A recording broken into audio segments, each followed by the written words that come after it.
That's why for me, which is intriguing. And there's always that discussion too of elements, surroundings, culture. But even playing in Denver too, you have to look at, okay, and not a lot of people do. You know, we talk about elevation difference, your body acclimating, playing in that type of environment, going down to, you know, other parts of the world, or, you know, they've been doing more and more tournaments overseas in different countries too.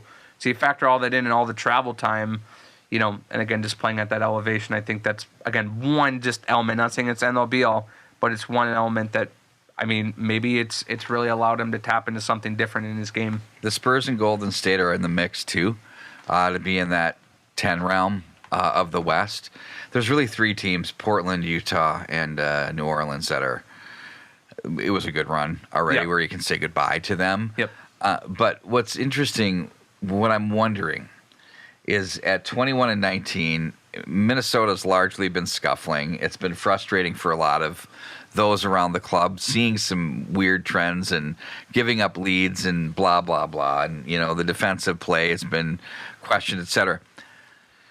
Do you think at some level, you know, a lot of teams are blowing their loads right now? Mm-hmm. And we've seen teams do that for the top 1-2 seeds.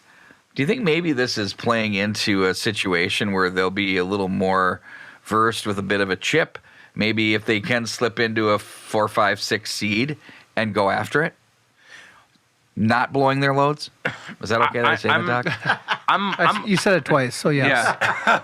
I'm more of a believer that, and again, I think we've seen this point case with the NFL. I'm really not a huge believer in all this record talk. Obviously, you want to be able to put yourself in the best spot possible to be healthy, you have momentum, and you're able even to be competitive to be in a playoff spot. But, I mean, if you're able to slip into one of those, you know, last spots or... Get into the tournament. Literally just get in. Yeah. I mean, I'm more of a believer than ever before. You know, we've seen that even with baseball, and all in my thought here is, you know, how many teams have we seen, even what I believe San Diego was able to do last year, where you might have kind of a subpar first half, but then after the All-Star break, the second half, you catch lightning in a bottle, everybody gets healthy, you catch that momentum, and you go right into the playoffs, and you can have some pretty great runs.